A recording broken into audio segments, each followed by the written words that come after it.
Olá, bem-vindos à quinta parte do livro A Guerra que Me Ensinou a Viver. Capítulo 47. A Meg veio passar o Natal em casa. Estava com uma cara horrível. No Natal passado, a gente ceou na casa dos Thornton, contei a Ruth. O Jonathan foi legal comigo e com Jamie. Foi legal com todo mundo.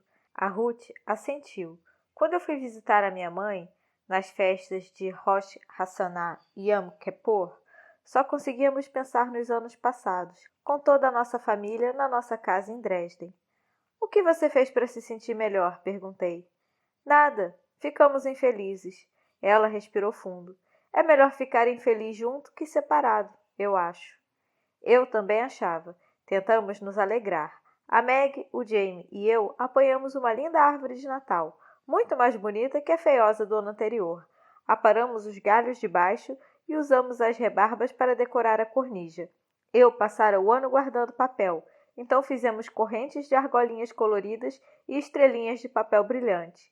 A Meg e eu reviramos o sótão da casa dos Thornton e encontramos luzes elétricas e ornamentos de vidro, feito os que a Susan tinha. A árvore ficou linda. A bem da verdade, ninguém deu bola. Essa casa ainda parece uma caverna, disse a Meg. É uma caverna, respondeu Jamie.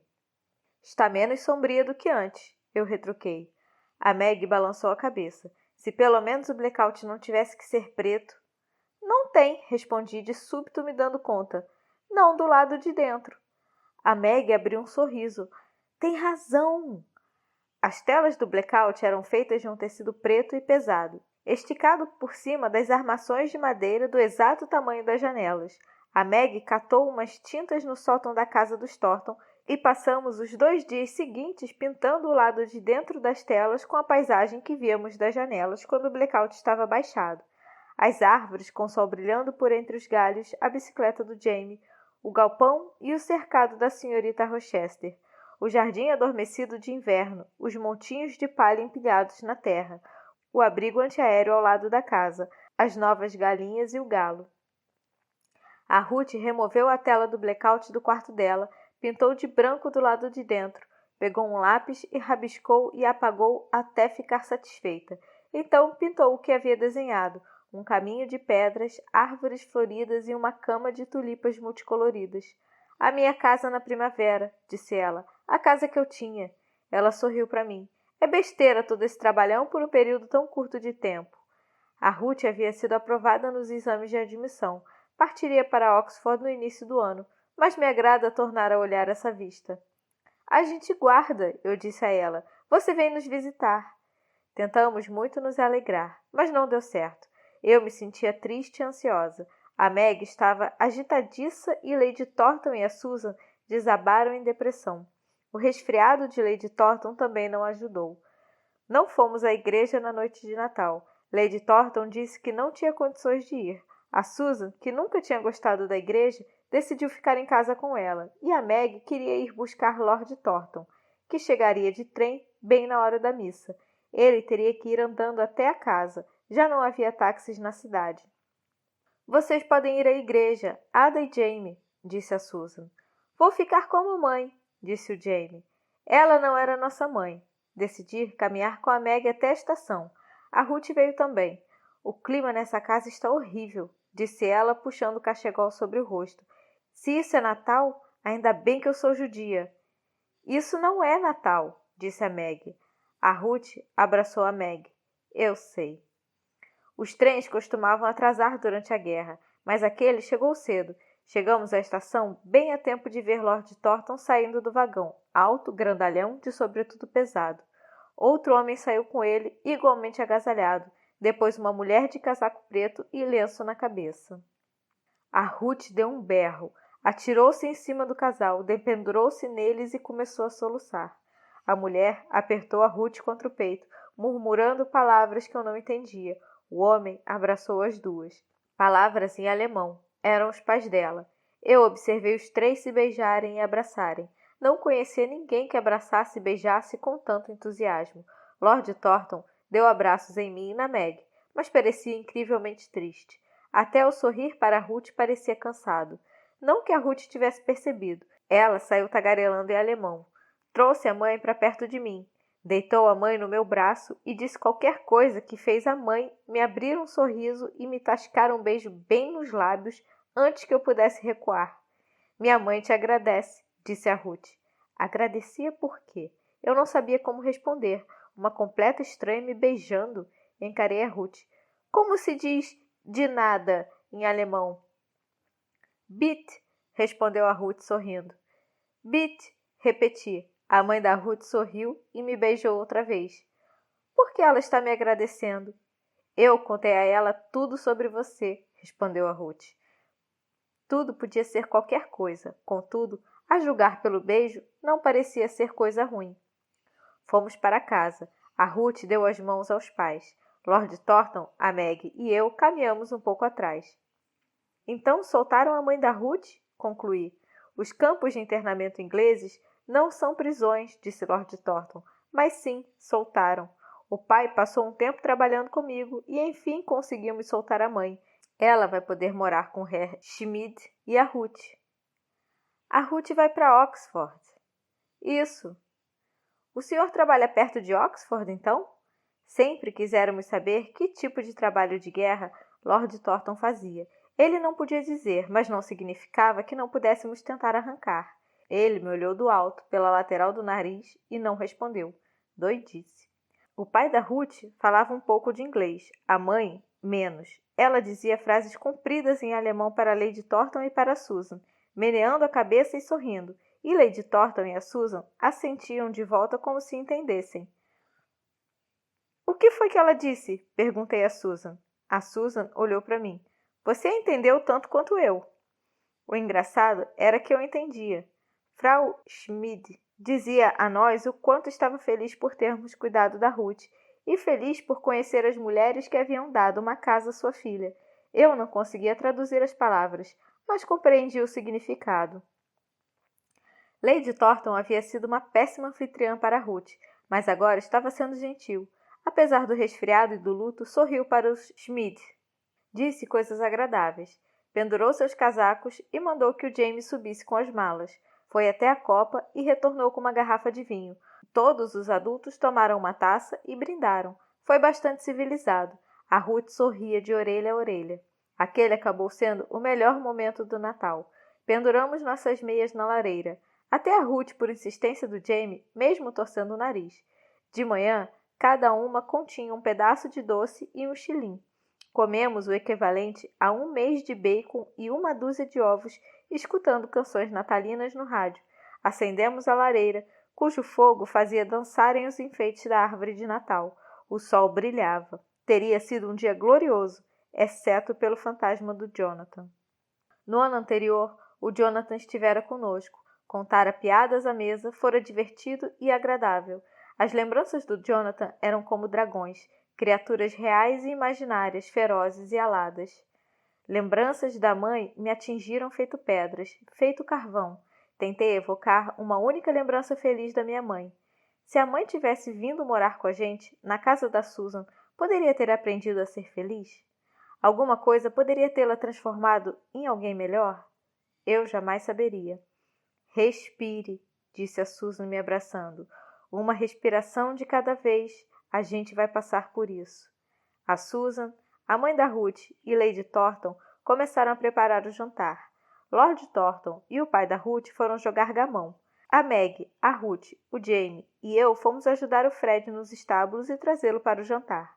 Jantamos e abrimos os presentes. Foi quando eu tive a surpresa. Capítulo 48. A Susan me deu um livro e um suéter tricotado por ela própria. Ao Jamie, um suéter e um novo aviãozinho de brinquedo. Eu dei a todos, até ao Lord Thornton e a Ruth, mas não aos pais da Ruth, pois não os estava esperando novas boinas de tricô.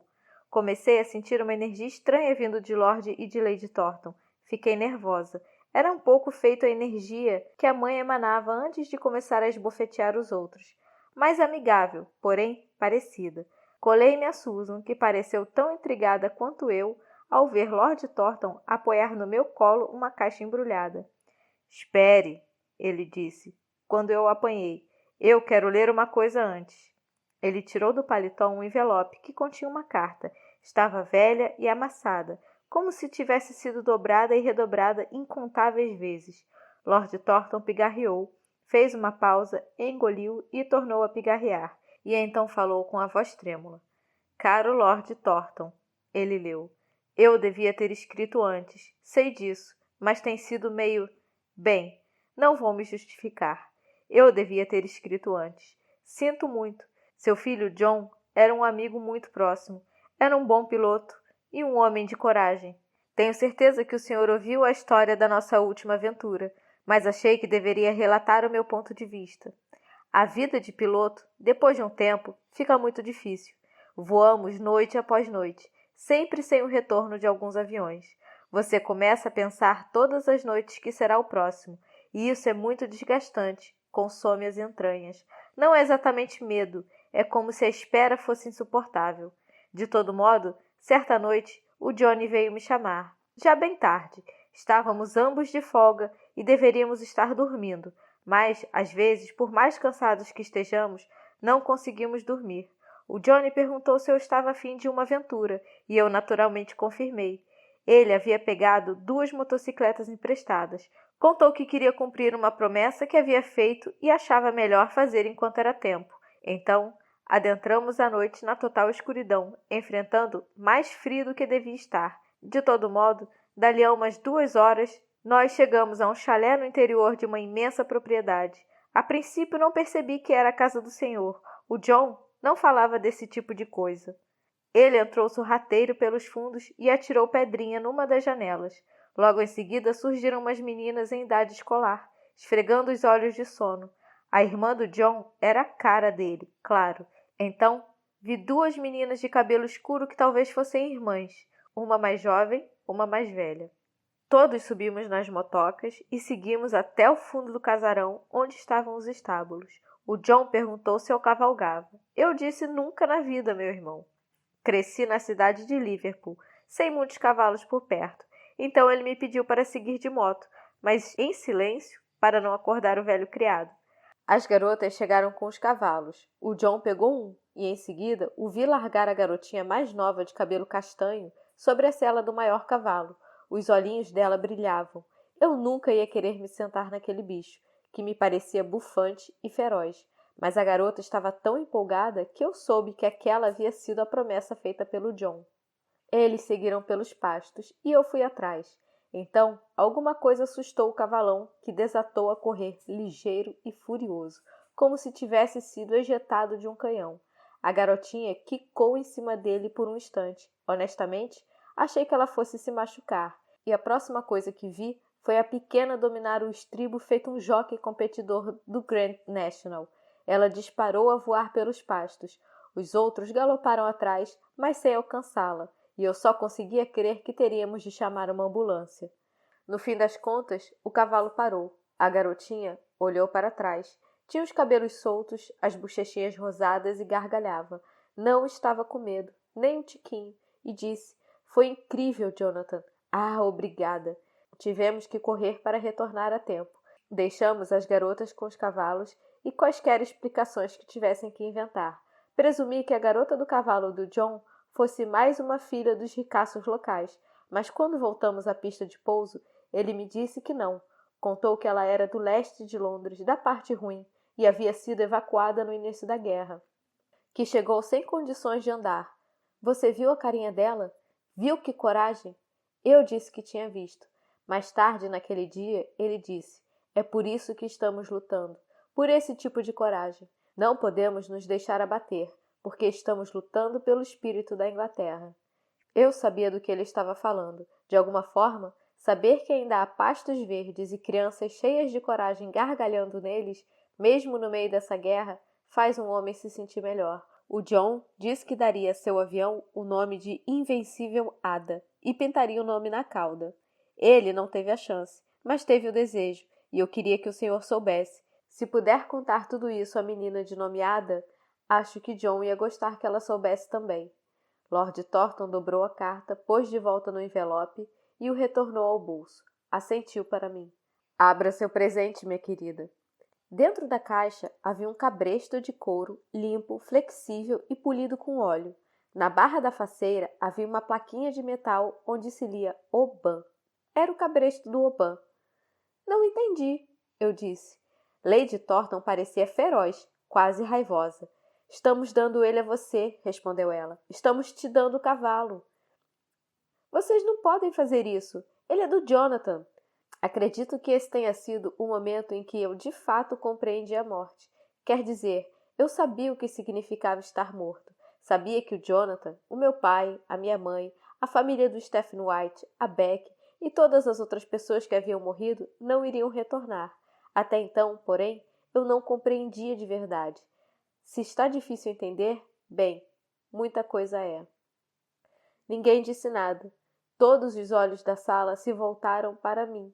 Eu ergui o cabresto, esfreguei a plaquinha com o nome e recordei aquele lindo, lindo amanhecer de verão. Eu o amo muito. Que bom, disse Lord Thornton. É só o que pedimos. Estão falando sério? Ele é mesmo meu? É claro que estamos. Eu posso fazer o que eu quiser com ele. Pode, respondeu Lady Thornton com um pouco de desdém. Sei aonde está querendo chegar. O Oban é seu. Pode escolher quem vai cavalgá-lo. Obrigada. Eu me levantei e empurrei o cabresto nas mãos da Ruth. Se ele é meu, concluí, então eu estou dando a Ruth. Agora é dela. Capítulo 49. A Ruth me encarou.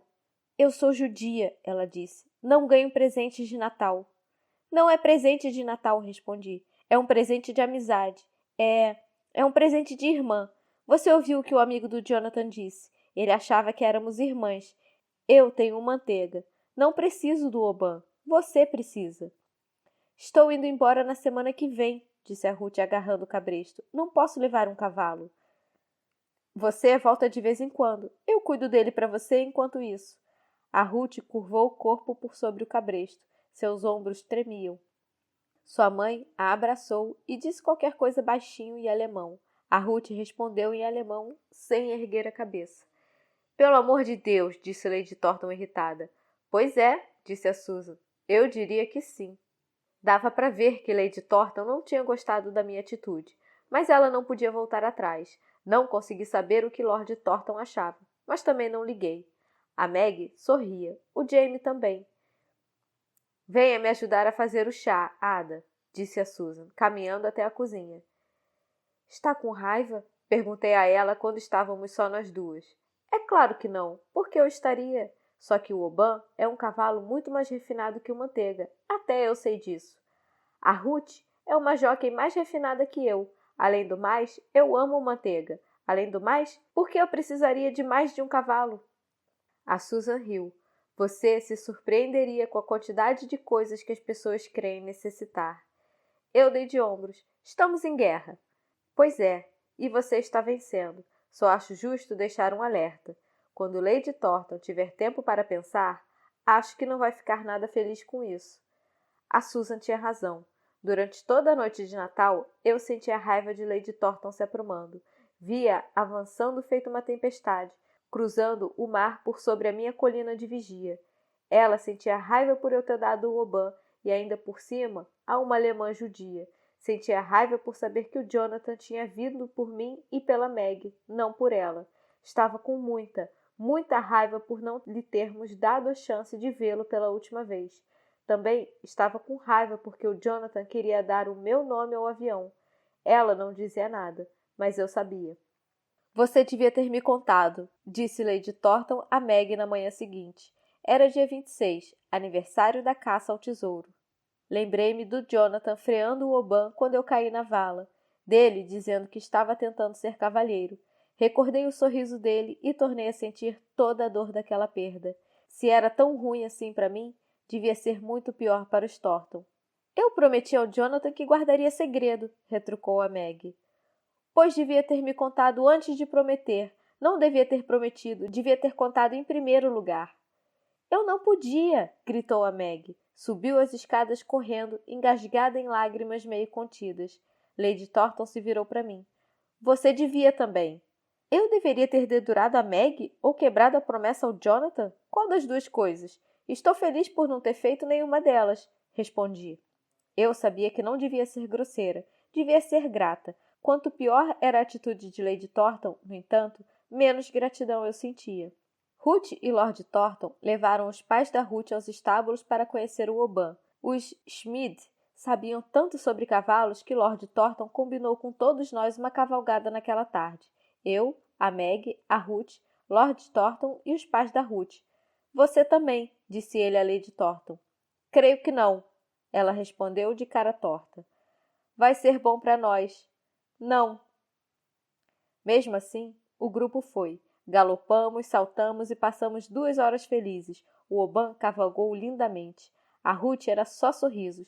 Mais tarde, a mãe dela me afagou e arrulhou comigo. Eu não sabia o que dizia, mas bem que gostei. A Ruth ocupou a cama da Meg enquanto os pais dela dormiam em seu quarto, e a Meg veio dormir comigo. Depois da cavalgada, não consegui dormir. Fiquei falando sobre o Manteiga, o Oban, contei sobre como o salvamos da cólica, sobre os nossos passeios naquele dia. Ada, disse a Meg, fica quieta. É como ter irmãs, respondi. Eu nunca tive família além do Jamie. Você tinha sua mãe, disse a Ruth. Não tinha. Um dia eu te conto. A Ruth estendeu a mão no espaço entre as camas. Havíamos baixado o blackout e eu enxergava pouco sob a luz fraca. Estendi a mão a Ruth. A Meg também, disse ela. A Meg se apoiou no cotovelo para que a sua mão alcançasse as nossas. Todas as 3 juntas, disse a Ruth. Irmãs. Diga em alemão, pedi. Schwestern, disse a Ruth. Schwestern? Perguntou Meg com uma risadinha. É hilário. Schwestern, repetiu a Ruth com firmeza. Vocês duas agora são minhas Schwestern. Então vou contar um segredo. Eu não vou para Oxford. Eu larguei a mão dela e me pertiguei na cama. Mas você disse que passou nas provas. E passei. Aprendi toda a matemática. Estou pronta. Mas Lord Thornton disse que, se eu quisesse, poderia ir trabalhar com ele. E o meu pai. Vou para Oxford depois da guerra. Trabalho de guerra de verdade? Indagou a Meg. A Ruth riu. Isso. De verdade mesmo. Onde? Perguntei. O que você vai fazer? Não posso dizer, respondeu a Ruth, mas vou escrever para vocês, e vocês vão me escrever. E Meg, você precisa exercitar o meu cavalo para mim, sempre que estiver aqui. Você está ficando maior que o seu pônei. Você vai vir para casa quando puder, eu disse. A Ruth se deitou na cama. Pude ouvi-la sorrir. O seu governo concluiu que nós não somos espiãs. A minha família vai morar junta, e o meu pai e eu vamos trabalhar juntos. E sim, eu vou vir para casa quando puder. Na manhã seguinte, Lady Thornton começou a discutir com a Meg logo cedo. A Susan, a Ruth e eu escapamos pela cozinha e fomos preparar o café. Lady Thornton veio para a mesa numa nuvem de fúria, rígida e impertigada. A Meg afundou na cadeira ao lado dela, os olhos vermelhos e inchados de tanto chorar. De súbito, a minha própria nuvem de fúria explodiu. Nada daquilo era culpa da Meg, nem minha. Não entendo por que a senhora está sendo tão horrível, eu disse a Lady Thornton. A senhora sabia daquela carta há semanas. Ela sabia. Lord Thornton havia mandado uma cópia para ela. Ele disse.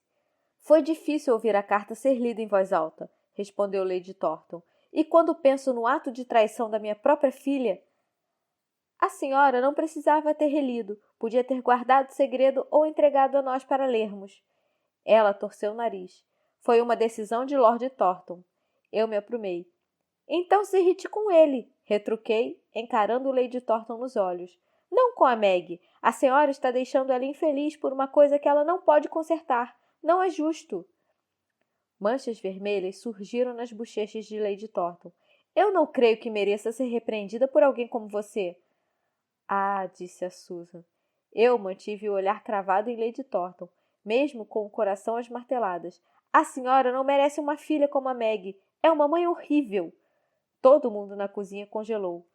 Lady Thornton ficou branca. Em meio ao silêncio gélido e completo, a Ruth disse. Ada, peça desculpas agora mesmo. Você sabe que isso não é verdade. Capítulo 50. Eu cravei os olhos na Ruth. Ela me encarou de volta. Ela está fazendo tudo errado, eu disse. A Meg precisa dela e ela continua com raiva. Está com raiva porque o Jonathan morreu e a Meg não pode fazer nada. Não é culpa da Meg. Ela está fazendo o melhor que pode, disse a Ruth. Como é que você sabe? Eu senti a frustração se elevando dentro de mim feito uma onda. Ela é horrível com você, é horrível com todo mundo. Ada, disse a Susan. Todas as mães são horríveis. Eu me levantei e disparei pela escada até o meu quarto. Poucos minutos depois, alguém bateu na minha porta. Não respondi. Ada? Não era a Susan nem a Meg. Era a Ruth. Ela entrou e se sentou ao pé da cama.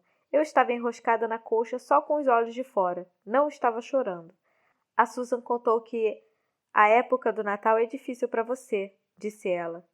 Eu fiquei bem esse ano, respondi. A época toda é difícil. E daí? E daí que talvez você veja que nem tudo é culpa de Lady Thornton. Não sei por que você está do lado dela. Ela nunca gostou de você. A Ruth suspirou.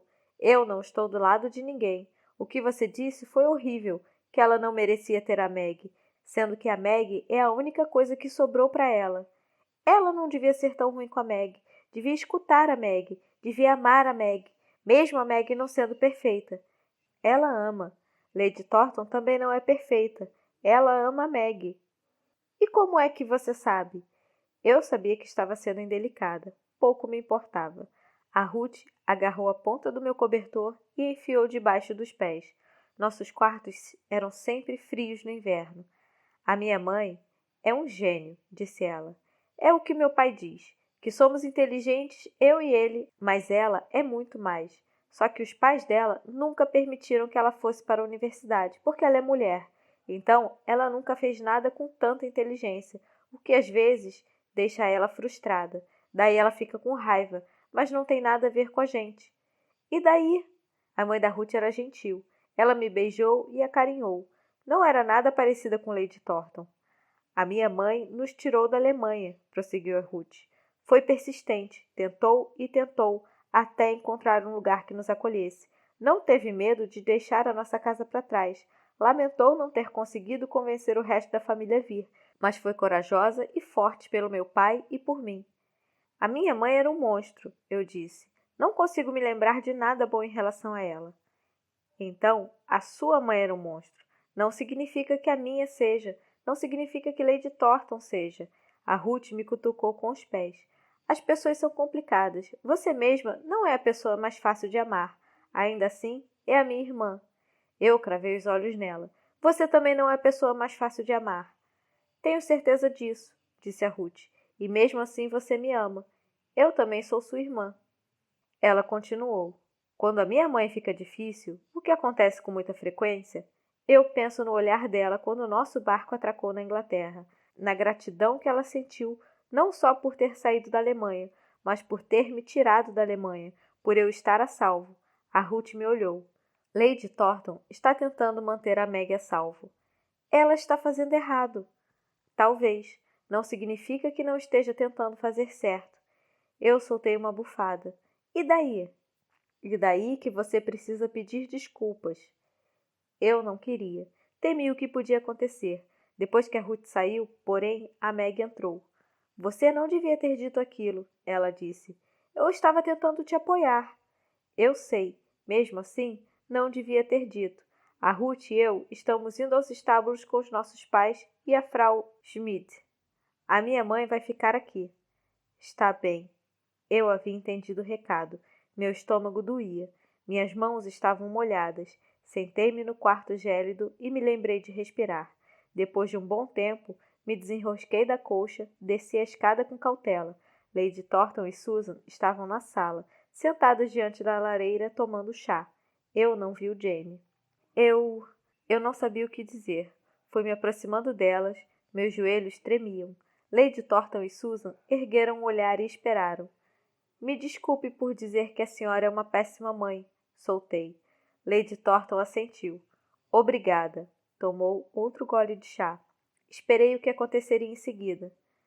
Vá tomar café da manhã, Ada, disse a Susan. Você não comeu. Tem aveia sobre o fogão. Eu posso tomar café? A minha voz saiu baixa e assustada. Lady Thornton franziu o senho. Não temos o hábito de desnutrir as crianças malcriadas. Já aceitei as suas desculpas. Vá comer. Eu caminhei até a cozinha, meio aturdida. Era mesmo só isso? A mãe costumava me trancar no armário. Eu engoli em seco. Não consegui comer aveia, mas tomei uma xícara de chá. Mais tarde, naquele dia, quando consegui me acalmar um pouco, Lady Thornton se sentou ao meu lado no sofá. Qual foi a pior coisa da sua vida? Perguntou ela. Antes de você vir para cá. Eu pensei durante um tempo. O carvão caía na grade da lareira. A minha mãe podia ter consertado meu pé, respondi por fim. Escolheu não fazer isso e me culpou. Outro silêncio se estendeu. É por isso que você sente tanta raiva, disse Lady Thornton. Acha que eu estou culpando a Meg por coisas que têm a ver com Jonathan. Não estou. Eu culpo a mim mesma. Capítulo 51. Naquela noite, no nosso quarto, eu ainda me sentia frágil. Achei que alguma coisa pior aconteceria, disse a Meg. Mesmo assim, estava disposta a te defender, estava tentando ajudar. Eu sei, respondeu a Meg. Santa Ada enfrentando o dragão. Por que você acha que a minha mãe era tão horrível? Do outro lado do quarto, a Ruth soltou um grunhido. Por que o Hitler é horrível? Perguntou ela. Ninguém sabe. Tem gente que é horrível. Você teve azar com a sua primeira mãe. Com a segunda, teve sorte. A Susan não é minha mãe. A Ruth deu de ombros. Pode dizer isso se quiser. A Ruth, os pais dela e Lord Thornton foram embora. Caminhamos com eles até a estação. O governo havia, enfim, proibido por completo o uso da gasolina para fins particulares. O carro de Lady Thornton jazia arriado sobre os tijolos no canto do pátio do estábulo. A Ruth me deu um abraço de adeus. Não faça essa cara de tragédia, disse ela. Eu vou te escrever. Você vai escrever de volta. O endereço para a correspondência era um escritório em Londres. Não era onde ela de fato estaria. As suas cartas vão ser encaminhadas para mim, disse a Ruth. Não fique triste. Não vou embora para sempre. O Stephen White parecia ter ido embora para sempre. Depois que ele partiu, eu não tinha recebido notícias, nenhuma vez. A Ruth tornou a me abraçar. Minha pequena Schwester. Beijou Jamie. Pequeno Bruder. Cuide daquela porca para mim. A Meg e eu cavalgamos por pastos cobertos de neve sobre o vento cruel. Eu cavalguei no Oban. Pela Ruth, pelo Jonathan. O Oban jogava a cabeça querendo galopar, mas eu não podia deixar, naquele solo instável e congelado. Vai ter que passar horas trotando para exercitá-lo, disse a Meg. A Era baforava nuvens brancas, lutando para manter o ritmo. Cavalgamos pelo pasto onde o fazão irrompeu. Eu jamais olharia aquele pasto sem me lembrar do Jonathan. Invencível Ada, disse a Meg, e eu soube que ela também pensava nele. Não tinha a ver comigo, na verdade, concluí. O Jonathan queria algo por que lutar. Estava enxergando o que queria que eu fosse. No momento de retornar à escola, a Meg encarou uma batalha que, caso fosse contra o Hitler, nos teria conquistado a guerra. Infelizmente, era contra Lady Thornton. A Meg xingou, gritou e chorou. Lady Thornton não se abalou. Por fim, à mesa do jantar, a Meg se levantou. Se a senhora me obrigar a voltar, ela disse, num tom grave e firme, eu nunca vou perdoar a senhora. Vou odiar a senhora enquanto eu viver. Eita, era pior que chamá-la de mãe horrível. Imaginei o que a Ruth diria. Lady Thornton abocanhou uma garfada de comida, mastigou lentamente e engoliu antes de responder. Para garantir a sua segurança e felicidade, esse é um risco que eu estou disposta a correr. Não vou pedir desculpas, disse a Meg à noite no nosso quarto. Não lamento coisa nenhuma. Capítulo 52. A casa estava triste e vazia sem a Ruth e a Meg. A Susan jurava que os dias estavam voltando a se estender, mas era difícil acreditar tendo que subir o blackout no meio da tarde. A Susan tornou a cair em depressão. Estava apática e embotada. Então, certa manhã, não levantou da cama. Tossia sem parar. Tinha as bochechas vermelhas e mal conseguia falar. Receio que tenha pegado o meu resfriado, disse Lady Thornton. Tenho trabalho no SVF o dia todo. Ada, você vai ficar bem? Devo pedir à senhorita Elliston para vir dar uma olhada em você e no Jamie? Eu cuidaria da Susan. Seria sua guardiã. A gente vai ficar bem, respondi. Levei chá e torradas para Susan. O Jamie cuidou das galinhas e da senhorita Rochester. Preparou a lareira. Nós nos encolhemos defronte do fogo. O Jamie brincando com os aviõezinhos de lata, eu lendo um dos livros da Meg. A Susan não quis o almoço. Depois que o Jamie e eu comemos, levei outra xícara de chá. Ela havia pegado no sono. No quarto fazia um frio assustador, com filetes de gelo no peitoril da janela, mas quando toquei a bochecha da Susan, senti que ela ardia. Tinha a respiração chiada. Afastei um pouco os cobertores para resfriá-la e deixei o chá na mesinha de cabeceira. Pelo menos, ela havia parado de tossir. Já havíamos feito as tarefas. Eu ensinava o Jamie a descascar batatas quando Lady Thornton chegou em casa. Como está a Susan? Perguntou ela. Eu fui conferir, meia hora atrás, respondi, olhando o relógio. Ela estava dormindo, passou a tarde toda dormindo. Que bom, disse Lady Thornton. Dormir é a melhor coisa para ela. Mandei o Jamie subir logo antes do jantar. A Susan ainda estava dormindo. Não queria ter que acordá-la, disse Lady Thornton. Como ela está? O Jamie deu de ombros. Dormindo. Depois do jantar, tomamos banho e começamos a preparar o balde dos porcos e varremos o chão. A própria Lady Thornton subiu para conferir a Susan. Ada! Gritou ela um instante depois. Eu me assustei com a urgência em sua voz. Ela estava assim mais cedo? Caminhei até a escada. Lady Thornton me encarou, a testa franzida de preocupação. Com essa febre tão alta, respirando com dificuldade? Eu subi os degraus. A Susan tinha os olhos meio abertos, vidrados e sem foco. Pela boca aberta, eu pude ouvir a respiração chiada, bem mais alta que antes. Ela estava quente, mas eu tirei os cobertores, respondi. Ela está com febre, disse Lady Thornton. A Susan grunhiu. Lady Thornton se aproximou. O que foi? Dói, sussurrou a Susan. Dói muito? A voz da Lady Thornton soava irritada e gentil ao mesmo tempo. Sim. A Susan fechou os olhos. Meus pés se enraizaram no chão. Eu fiz alguma coisa errada? Vamos chamar o Dr. Graham, disse Lady Thornton. Ah, não! Onde está o telefone? Jamie! Ela desceu correndo as escadas. Jamie, preciso que você leve uma mensagem aos estábulos. Peça ao Grimes que telefone ao Dr. Graham. Vou apanhar um lápis. Eu vou, eu disse. O Jamie é mais ligeiro. Sobre a mesa da cozinha, Lady Thornton rabiscou um bilhete enquanto Jamie vestia o casaco e as botas. Vá de bicicleta, disse Lady Thornton enfiando o bilhete na mão dele. Depressa! O que foi que eu fiz? Perguntei. Eu fiz alguma coisa errada? Não. Lady Thornton parou para tocar o meu braço. Ou ela piorou muito rápido, ou você não percebeu que os sintomas estavam tão ruins. Vamos chamar o Dr. Graham aqui. Ela vai melhorar. Lady Thornton foi até a cozinha, encheu a chaleira e pôs para ferver. Revirou a copa até encontrar uma garrafa de alguma coisa. Aqui. Ela me entregou a garrafa, uma tigela grande e uma toalha limpa. Leve isso e vá se sentar ao lado dela. Todo o corpo da Susan suava, feito o Oban durante a cólica. O quarto estava congelante. A Susan parecia dormir. Quando eu a chamei, bem baixinho, ela não respondeu. Pus o dedo com cuidado em seu pescoço. Ela deu um salto e se afastou. Seus olhos tremularam. O que está fazendo? As palavras saíram baixas, porém claras. Conferindo seu coração. É, ainda bate, respondeu ela com um sorriso fantasmagórico. Está se sentindo muito mal? Ela assentiu. Não consigo respirar. Eu não sabia o que fazer. Não tinha a menor ideia. Nunca havia me sentido tão impotente.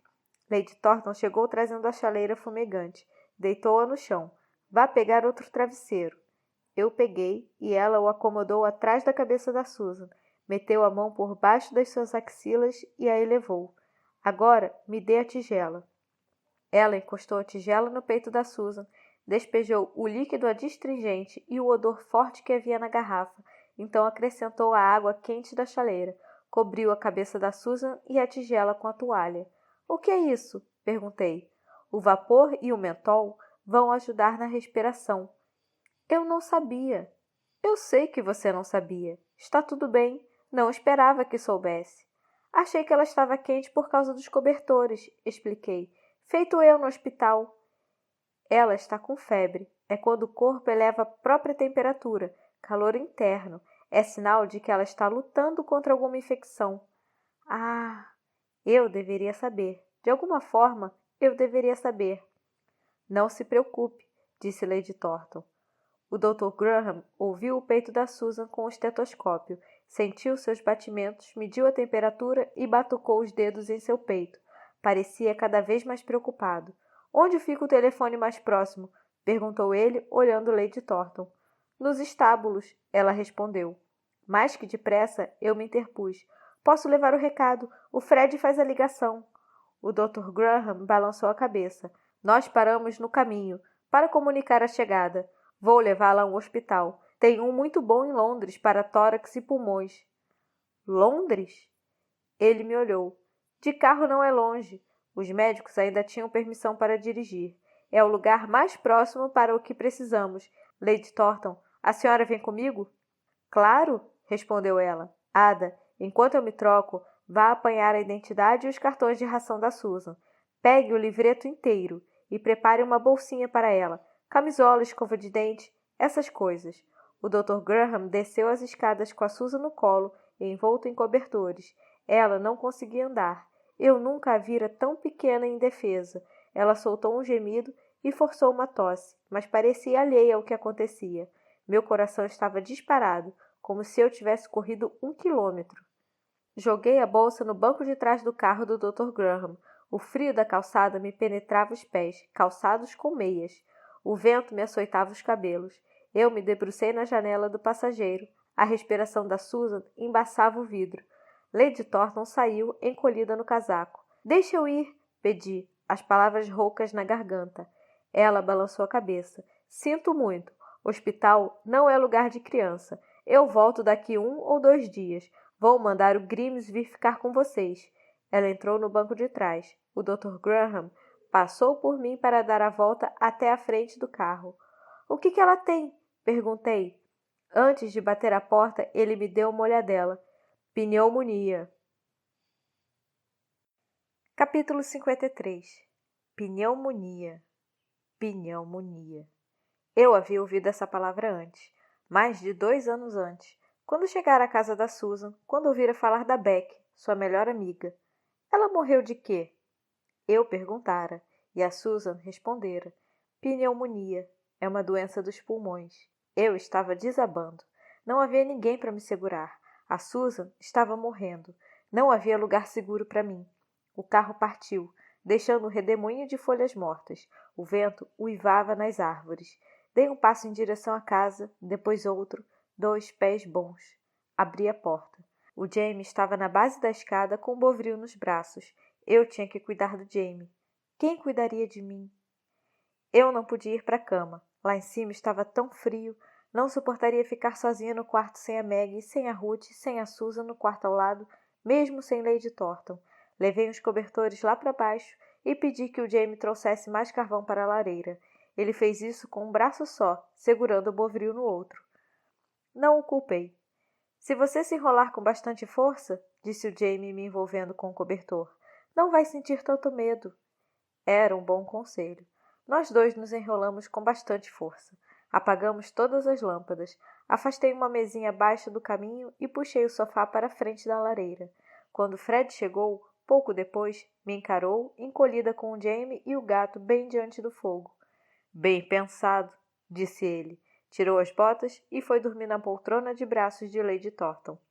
De manhã, tão logo acordamos, nos arrastamos até os estábulos e ligamos para o número que o Dr. Graham havia deixado.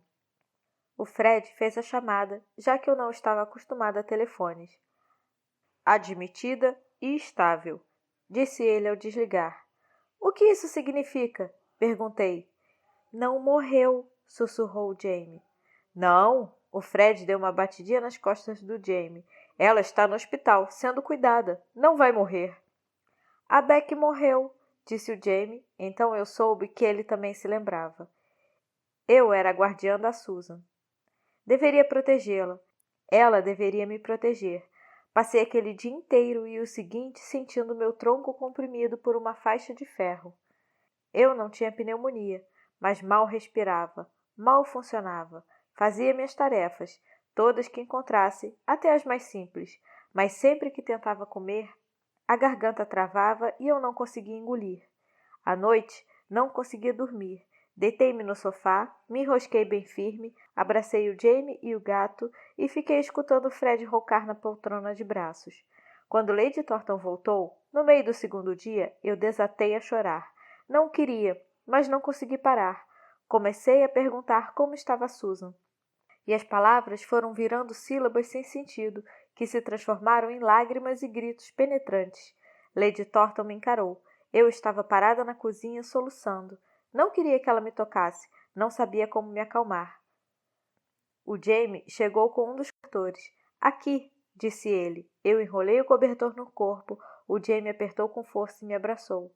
A Susan está bem, disse Lady Thornton. Nós a encaramos. Não inteiramente, prosseguiu ela. Está muito doente, mas está recebendo um novo tipo de medicamento e os médicos esperam começar a ver resultados em breve. Só retornei para apanhar mais umas roupas e outras coisas. Vou ficar em Londres, perto do hospital. Ela precisa de alguém por lá. Eu posso ir, afirmei. Eu tenho que ir. Por favor, me deixe ir. Eu precisava da Susan. Ah, como eu precisava da Susan. Eles só permitem a entrada de visitas uma vez por dia. Não é muita coisa. E o visitante tem que ter pelo menos 12 anos de idade. Não vai deixar o Jamie entrar. No meu hospital deixaram. A ortopedia infantil pode até driblar as regras. A pneumologia feminina, jamais.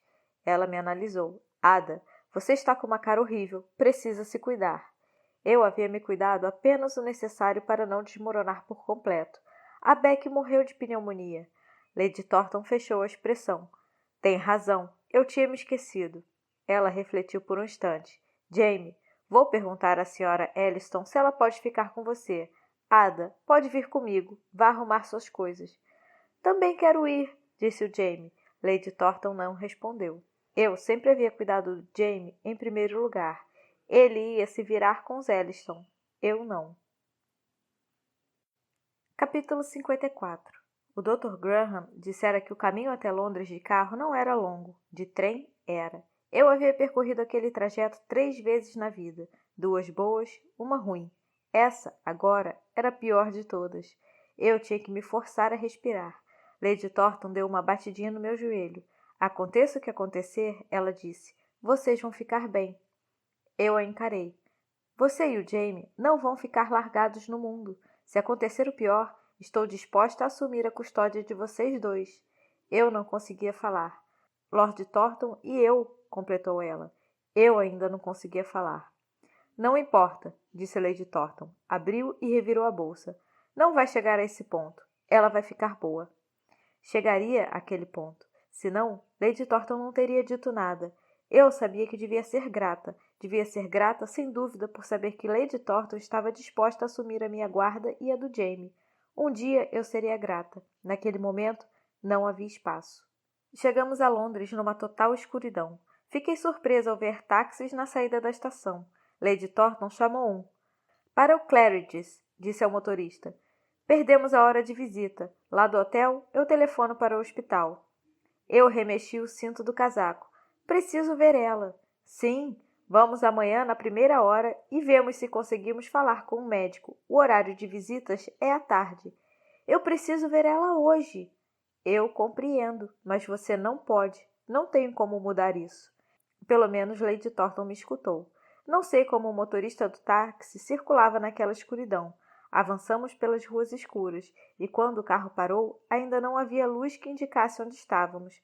Na calçada, um homem de uniforme segurava uma lanterninha de luz fraca. Bem-vinda, madame, disse o homem, abrindo uma porta coberta por um blackout. Do outro lado da porta havia um espaço totalmente escuro e uma segunda porta também com blackout. Do outro lado da segunda porta se abria um imenso salão, surpreendentemente iluminado, de piso branco e preto, lisinho e lustroso. Do teto pendia uma gigantesca luz elétrica com centenas de vidrinhos cintilantes. Lady Thornton torceu a minha mão. Não fique encarando. Eu baixei os olhos e me grudei nela. Ela falou com um homem atrás de um balcão. Depois outro homem apanhou sua mala e as minhas coisas e nos conduziu até uma saleta que mais parecia um armário. Lady Thornton e o homem se viraram de frente para a portinha por onde entramos. A saleta saculejou por uns instantes. Então, a porta se abriu sozinha num lugar completamente diferente. O edifício inteiro havia se mexido enquanto estávamos dentro do armário. É um elevador, disse Lady Thornton me empurrando para a frente. Você nunca andou de elevador antes? O armário havia se mexido, não o prédio. O armário havia se mexido para cima. O homem enfiou a chave numa das portas de uma comprida fileira. Adentramos um quarto com carpete florido, paredes pintadas e 2 camas com arrumação chique. Me lembrou a casa dos Thornton. O homem saiu. Ponha o seu vestido de igreja e lave o rosto, disse Lady Thornton. Vamos descer para comer. Achei que a gente ia ficar num quarto em cima de um pub, comentei. Sempre preferi o Claridge's, disse Lady Thornton. O jantar foi servido num salão absurdamente imenso, mas a comida em si estava bem normal, de certo por conta da guerra. Não consegue comer mais que isso? Perguntou Lady Thornton. Eu balancei a cabeça. Não, creio que não, disse ela. Não tem problema. Ela deu uma olhadela no jornal que havia pedido ao garçom. O que mais vamos fazer amanhã? Susan, sussurrei. Sim, minha querida, mas além disso... O hospital era um edifício comprido e estreito, de tijolos vermelhos. O interior tinha exatamente o mesmo cheiro do hospital onde eu fora operada. Demos entrada num balcão perto da porta principal e uma enfermeira desceu para dizer que a Susan havia tido uma noite difícil. A febre ainda estava alta. Ela ainda estava sendo medicada com sulfas. Os médicos esperavam que houvesse melhora em breve. As visitas começavam às 3 da tarde. Eu analisei as paredes e escadas. Se conseguisse fugir de Lady Thornton só por um instante, poderia subir a escadaria correndo e encontrar a Susan. É difícil, disse Lady Thornton. Ela tomou a minha mão e me levou de volta para fora. Não soltou nem quando tentei me desvencilhar. A Londres próxima ao hotel e ao hospital era uma Londres desconhecida para mim. Mesmo na guerra, com sacos de areia enfileirados nas calçadas e em frente às lojas, janelas sem vidraças e vários prédios com partes bombardeadas, mesmo sob o inverno cruel, aquela Londres era mais bonita e mais verde do que eu jamais imaginara. As vitrines das lojas ainda exibiam produtos. Havia arbustos perenes, por vezes até árvores. Havia grama. A primeira coisa que faremos, disse Lady Thornton, é comprar um casaco novo para você. Não preciso de casaco novo. Bobagem, retrucou ela. Eu a encarei. O que você acha que a Susan diria? Ela ia querer que você tivesse um casaco novo? Era jogo sujo. Eu ainda estava usando o casaco que a Susan comprara mais de um ano atrás, durante a minha estada no hospital. Já naquela época ficava pequeno em mim. Agora, mesmo com as repetidas reformas que a Susan fizera, estava irremediavelmente apertado no meu corpo. Não havíamos conseguido encontrar um casaco do meu tamanho à venda na cidade, nem novo nem usado, e não havíamos conseguido ir a outro lugar. A Susan ia amar me ver de casaco novo. Fomos a um lugar chamado Loja de Departamentos. Era imenso, uma cidade de lojas debaixo de um só teto. Na seção infantil, uma mulher tirou as minhas medidas e trouxe 4 casacos diferentes para que eu vestisse. Todos feitos de lã boa e novinha. Experimentei um por um. Ficaram ótimos, disse Lady Thornton assentindo. Qual você prefere? Vermelho, azul marinho, cinza e um verde meio amarronzado. Não sei, respondi. Eu não vou escolher por você. O casaco é seu. Quem tem que gostar é você. A Susan dizia que o vermelho me deixava pálida. Estendi a mão para o casaco cinza. Excelente, disse Lady Thornton. Vamos levar. Lady Thornton informou a balconista que eu sairia da loja de casaco novo. Deu a ela o meu antigo e pediu que fosse entregue ao Claridge's. Sim, senhora, disse a mulher com uma voz suave. Na hora do pagamento, desviei o olhar. Não queria saber quanto custava. Menos que a minha cirurgia, mas mesmo assim. Em seguida, fomos de ônibus até um imenso prédio que Lady Thornton chamou de museu. Ela não explicou o que era um museu. As pinturas foram removidas por precaução, contou ela, mas agora são feitas apresentações todos os dias da semana na hora do almoço. Entramos numa comprida fila que avançava lentamente. Do lado de dentro, nos acomodamos entre fileiras de cadeirinhas. Lady Thornton foi até uma mesa lateral e comprou um sanduíche para cada. De vez em quando, uma mulher vinha tocar piano na frente do salão. Lady Thornton me explicou que aquilo se chamava piano. Eu nunca tinha visto um, embora fosse parecido com o órgão da igreja. A música não era trêmula feita da igreja. Não parecia qualquer música que eu conhecia. Eram só sons reunidos sem palavras. Por algum motivo, se eu fechasse os olhos, me vinham boas lembranças, como o verão, a alegria, o verde da grama. Era o tipo de música que eu poderia desaparecer. Então, me permiti desaparecer. Consegui respirar. Quase adormeci. Depois da apresentação, Lady Thornton também ficou mais relaxada. Amo concertos. Concerto, piano, hotel, elevador, loja de departamentos, museu. Queria estar com meu dicionário. A Meg já veio aqui? Já fez tudo isso? Indaguei. Bem, esses concertos em particular ela não viu, respondeu Lady Thornton. Estes são especiais por conta da guerra. Eu falei das lojas e do Claridge's e dos prédios vistosos. Lady Thornton riu. Mas é claro, era um mundo completamente diferente antes da guerra.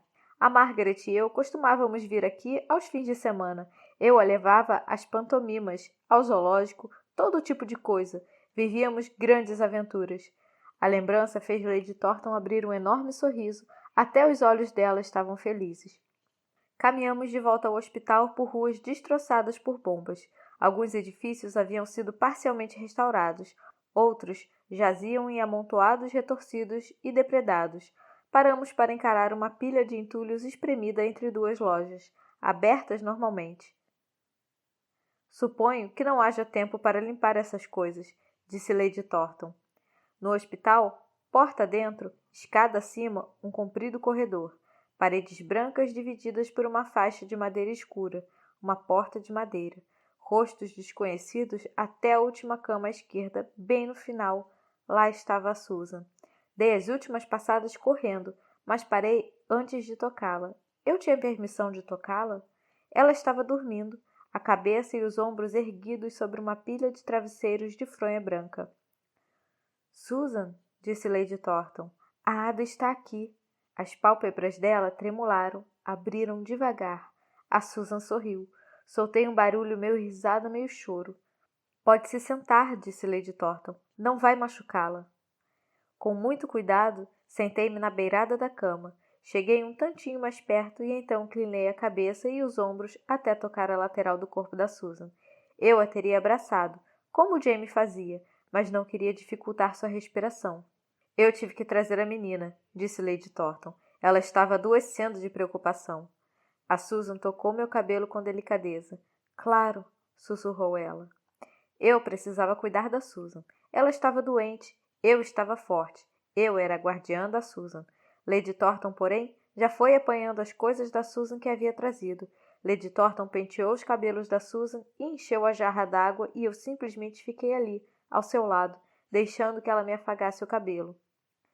Eu não vou morrer, disse a Susan. Lady Thornton e eu congelamos. Não se preocupem, disse a Susan. Eles disseram que eu ainda não comecei a melhorar, mas eu acho que sim. Não vou morrer nas suas mãos, Ada. A Beck, murmurei. Sim, eu sei. Ela falava devagar, parando para respirar a cada palavra. Mas agora existem novos medicamentos, as sulfas. Não existiam quando a Beck adoeceu.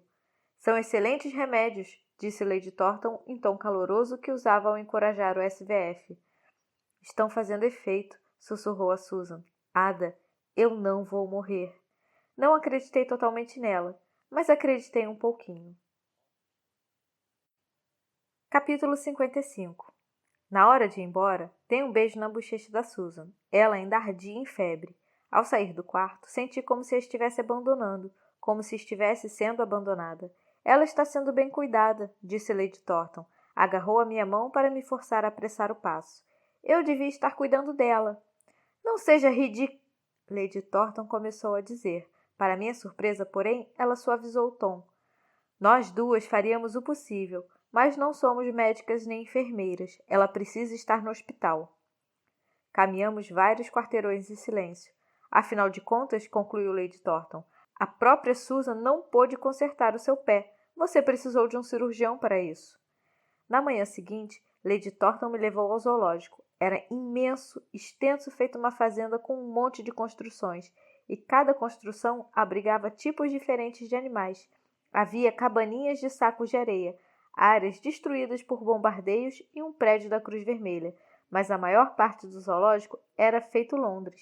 Apesar da guerra, seguia em frente. Aqui fica a casa do macaco, disse Lady Thornton. Os macacos tinham a cara parecida com as das pessoas, balançavam-se em cordas e gritavam. Alguns eram pequenos, mas outros, chamados de chimpanzés, eram maiores que eu. Eu não conseguia parar de olhar. O Jamie teria adorado. As zebras pareciam pôneis listrados. Os leões eram versões gigantescas do bovril. Os avestruzes eram diferentes de tudo o que eu já vira. Era difícil acreditar que fossem mesmo aves. Pinguins eram aves também. Elefantes, camelos, girafas, um hipopótamo.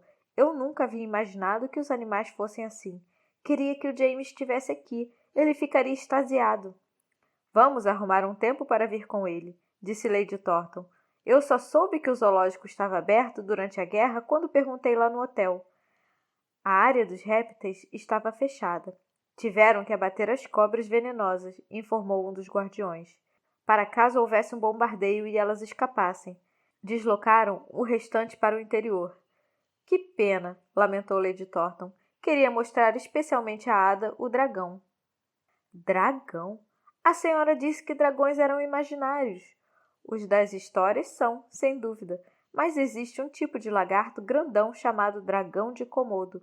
A Margaret sempre achou fascinante. Não dava para acreditar em nada que os outros diziam.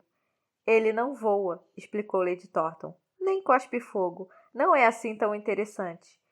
E os anjos? Perguntei. Lady Thornton ergueu as sobrancelhas. O que têm eles? Estão aqui também? Se o zoológico tinha dragões, por que não?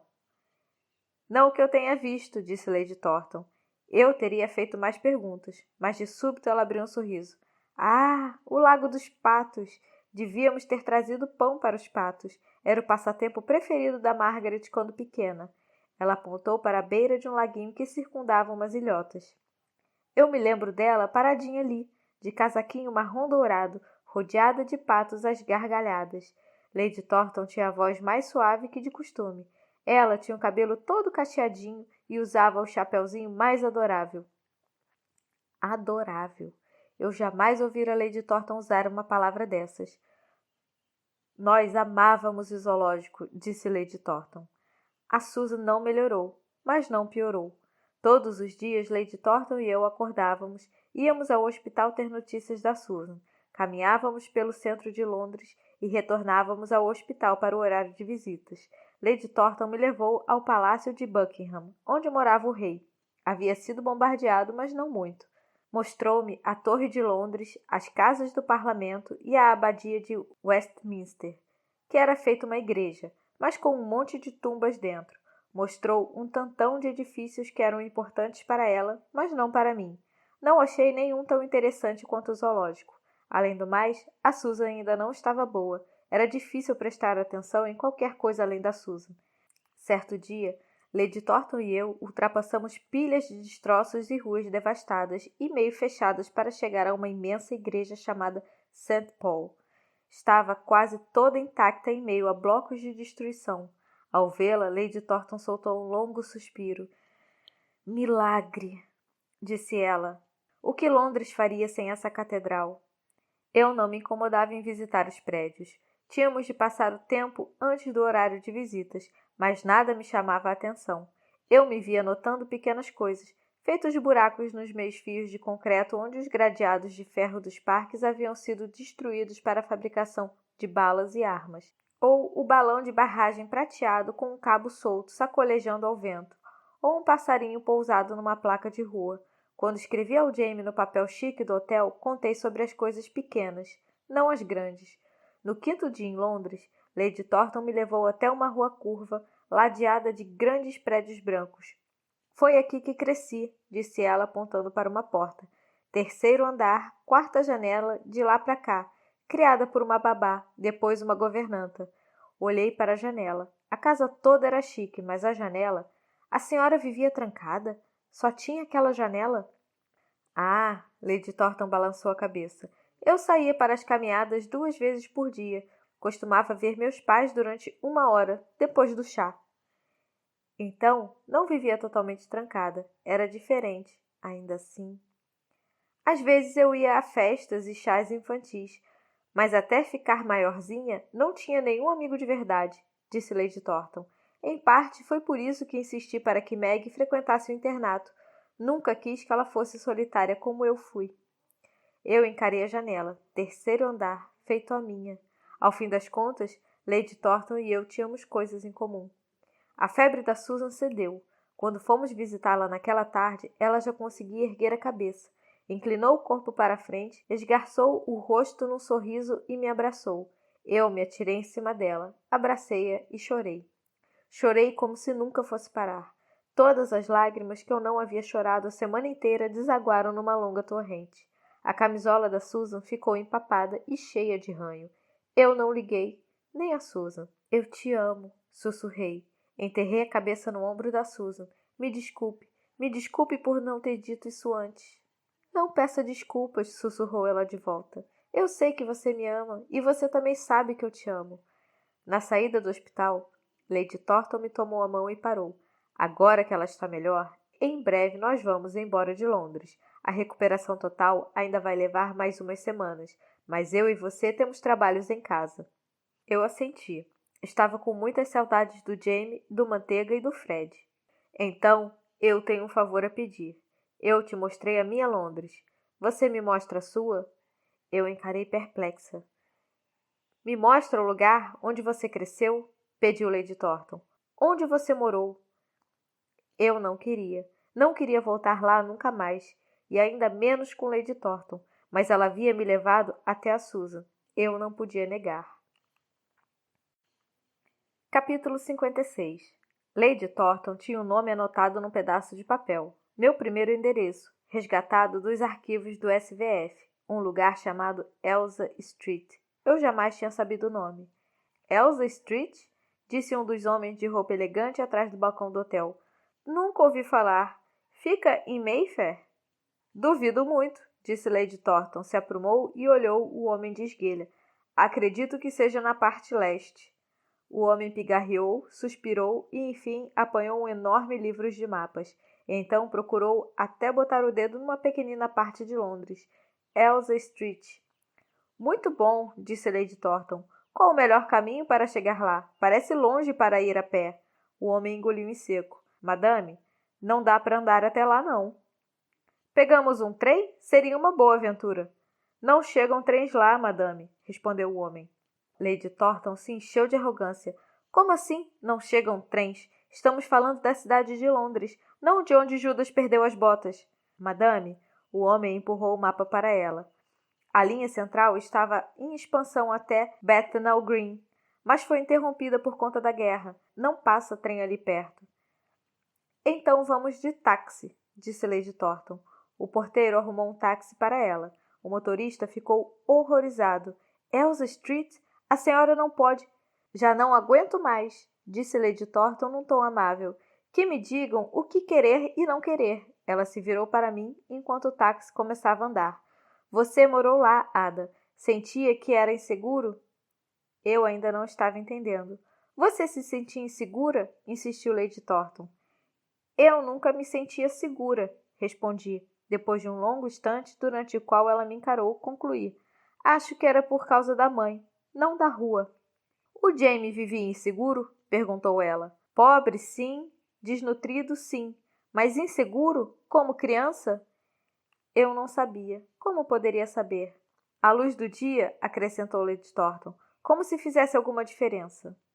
Passamos pela carcaça de uma loja de departamentos que havia sido incendiada na Blitz, depois pelos destroços do edifício ao redor da catedral, então por novos arredores, nem de longe tão destruídos, mas que já começavam a se semelhar à antiga vista da minha janela. Ruas estreitas, prédios espremidos em fileiras apertadas, sem grama, sem arbustos, sem árvores. Retornamos à rua Oxford, disse o motorista do táxi. Minha nossa, disse Lady Thornton. O motorista parou ao lado de uma igreja de pedras cinzentas e uma torre quadrada. St. Mary? Perguntei. O Jamie costumava falar da St. Mary. Eu nunca havia, de fato, visto. St. Dunstan e Todos os Santos, respondeu ele. Nos fundos do pátio fica a White Horse Street. Na esquina à esquerda ficava a Elsa. Vou esperar aqui. Assim que saímos do carro, eu entendi por que ele não havia dirigido até lá. Todo o entorno da St. Dunstan estava bombardeado.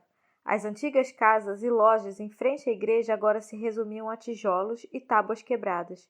Cruzamos a igreja caminhando devagar. Do lado oposto ainda havia algumas casas, meio destruídas, mas quando olhamos para a esquerda, a Elsa Street havia desaparecido. Já não havia nem mesmo uma rua, nem sequer um caminho aberto entre as pilhas de entulhos amontoados de ambos os lados. Sem barulho, sem poeira. Os destroços haviam sido lavados pela chuva e pelo vento. Não se via gente ou qualquer criatura viva. No topo de um montinho tremulava uma bandeira improvisada. Nada mais se movia. Ada, disse Lady Thornton meio engasgada. Debaixo do nosso apartamento havia um pub, onde a mãe trabalhava à noite, comentei. Da minha janela, eu podia ver uma peixaria e uma loja de penhores, a parte de uma mercearia. Tinha um açougue também. Uma vez o Jamie roubou uma costeleta para mim. Ele gostava de ir correndo até as docas para ver os navios chegarem, e a escola de onde fomos evacuados não ficava muito longe. Eu procurei, mas não conseguia me localizar naquela destruição. Em algum ponto havia um apartamento onde eu era feita prisioneira.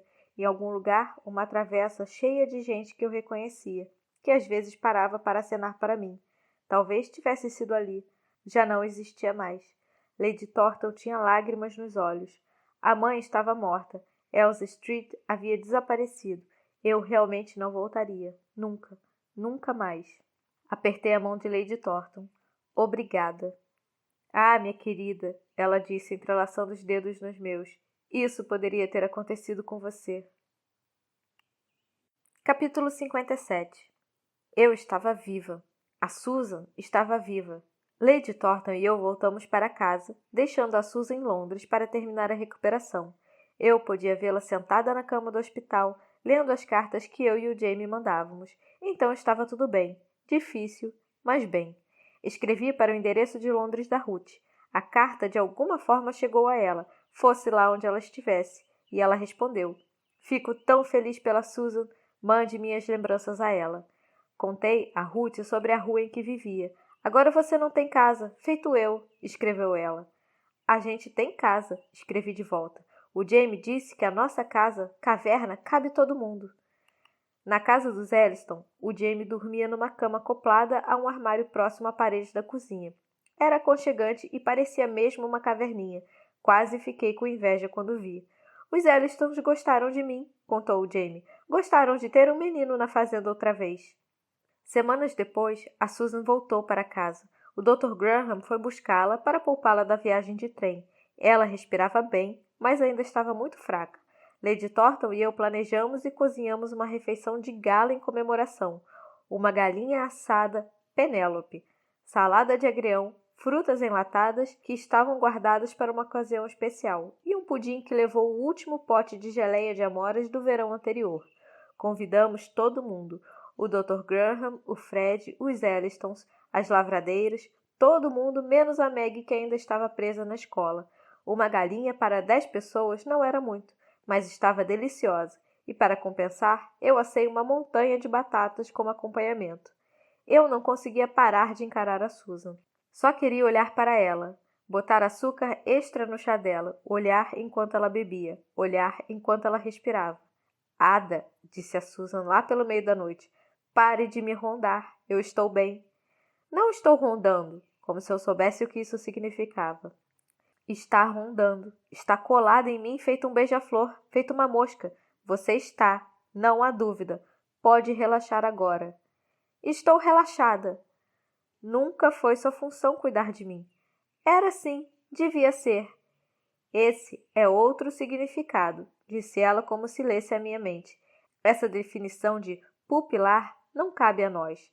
Mais uma vez, é minha função cuidar de você. Ela deu uma batidinha na minha mão. Quando eu não pude, Lady Thornton fez isso por mim. Eu ergui a cabeça com um tranco. Olhei Lady Thornton, que me abriu um sorriso ligeiro a caminho da cozinha para apanhar mais batatas.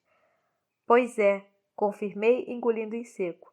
De tão ansiosa que eu estava por conta da Susan, nem havia percebido. Eu poderia ter alegado estar cuidando de mim mesma. Eu tinha me sentido sozinha, mas não estava. Era tão estranho. Eu tinha confiado em Lady Thornton, quase como confiava na Susan. Talvez ela não fosse uma mãe tão horrível. Eu sei, disse a Susan. Não me preocupei. Sabia que você e o Jamie estavam em boas mãos. Boas mãos. As mãos de Lady Thornton. As boas mãos de Lady Thornton. Quem poderia imaginar? Querida Meg, escrevi, a sua mãe ficou muito feliz em Londres ao me contar sobre as coisas que costumava fazer com você. Ficou contente em me mostrar tudo, mas só por causa das lembranças que ela tinha de ter estado lá com você. Acho que ela te ama mais do que você imagina.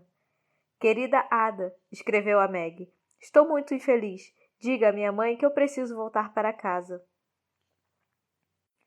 Capítulo 58. A Susan e eu estávamos escaladas para a observação de incêndios, mas naturalmente a Susan ainda não estava bem o bastante. Então, Lady Thornton se ofereceu para ir em seu lugar. Pegamos um turno mais tardio, das 2 às 4 da manhã. Lady Thornton acertou o alarme e me acordou. A noite estava branca, clara e enluarada. O chão, coberto de neve, refletia o brilho da lua cheia. Desde a vigília com a Meg, no verão, eu participara da observação de incêndios repetidas vezes. Nunca acontecia nada. A subida ao campanário estava ficando cada vez mais fácil, mas meu medo jamais se esvaía por completo. De certa forma, aquilo me ajudava a entender por que eu sentia medo. Ficar aqui em cima te traz a sensação de estar de volta em Londres? Indagou Lady Thornton. Ela estava junto ao parapeito, o binóculo apontado para o céu. O quê? Esse seu olhar é o mesmo de quando fomos ver sua antiga rua. Eu a encarei. Um pouco. Não quero ficar presa. Lady Thornton mexeu a boca para responder, mas eu não consegui ouvir as palavras. Um guincho súbito, inesperado e agudo lhe abafou a voz. As sirenes de ataque aéreo. Bombas. Bombas de verdade vindo na nossa direção. As primeiras em meses. Lady Thornton deu uma guinada e espichou os olhos para o céu. Eu também. Para a esquerda, por sobre as colinas, avistamos pequeninas silhuetas no céu iluminado pelo luar. Aviões. Bombardeiros! Gritei. Eram aviões grandes que vinham no meio ladeados de caças menores. Sim! Gritou Lady Thornton. Preste atenção. Precisávamos saber onde as bombas estavam caindo, onde os incêndios poderiam começar. As sirenes seguiram ecoando. Imaginei a Susan e o Jamie descendo as escadas do chalé em disparada para se proteger no abrigo antiaéreo. Imaginei o Fred e as lavradeiras correndo até o abrigo deles. Da barriga dos bombardeiros saíam pequenos objetos escuros que explodiam ao tocar o solo. Chamas bruxelavam e desapareceram, abafadas pela neve. Graças aos céus pela neve. Da nossa pista de pouso decolaram Spitfires para enfrentar os aviões alemães. Eu ouvi o clangor das armas antiaéreas. Vi o brilho rajado do fogo no céu. Então, bem acima de nós, e ainda muito distante, um Messerschmitt irrompeu em chamas. O avião foi tombando em um arco comprido.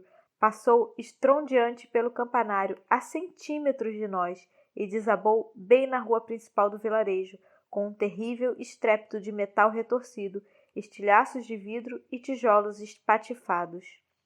Nós sentíamos o calor das chamas, sentíamos o cheiro de combustível de aviação queimado.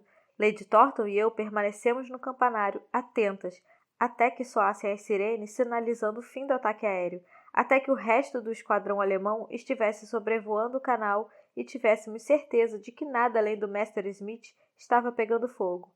Então, descemos as escadas. Eu não estava presa. Meu coração martelava, mas meus passos não falharam. Na rua, os voluntários de defesa local operavam bombas d'água manuais para apagar as chamas. Por pura sorte, nenhuma casa fora destruída. A banca de jornal havia sido diretamente atingida, mas eu sabia que o jornaleiro não morava lá dentro. O calor era tão intenso que não conseguíamos nos aproximar. Encostamo-nos na parede do cemitério. Metade da cidade havia ido observar, e o único som era o crepitar das chamas. Quando o fogo começou a abaixar, Lady Thornton deu um passo à frente e se agachou para olhar os destroços. Endireitou o corpo, a expressão horrorizada. Achei que o piloto tivesse saído. Não saiu? Não. A caminho de casa, Lady Thornton curvou o corpo e vomitou no meio da estrada. Limpou a boca com o lencinho. Suas mãos tremiam. Ele morreu queimado, disse ela. Era alemão, um homem, um piloto. Se tirasse o uniforme, era igual ao Jonathan. Capítulo 59. Em casa, Lady Thornton desabou na poltrona da sala fria e escurecida pelo blackout. A senhora não vai para a cama? Perguntei a ela. Só amanheceria dali a algumas horas. Acha que ele sofreu? Indagou ela. Eu não sabia se ela estava falando do Jonathan ou do piloto alemão. Não sabia o que dizer. Certa vez, cozinhando, eu havia queimado meu braço. Tinha doído demais. Pus carvão no fogo abafado e remexi. Faço chá? Lady Thornton não respondeu. Repeti a pergunta. Ela ergueu os olhos. Não. A Susan não estava no quarto. Ela e o Jamie haviam pegado no sono no abrigo antiaéreo, enroladinhos nas cobertas. Quando abri a porta do abrigo, ela se desembrulhou e me abraçou com força. Está cheirando a gasolina, disse. Os aviões estavam muito perto? Foi horrível. Lady Thornton se desmantelou, respondi. A Susan pôs o Jamie na cama. Ficou acordada comigo e com Lady Thornton. Fez um chá, que Lady Thornton ignorou.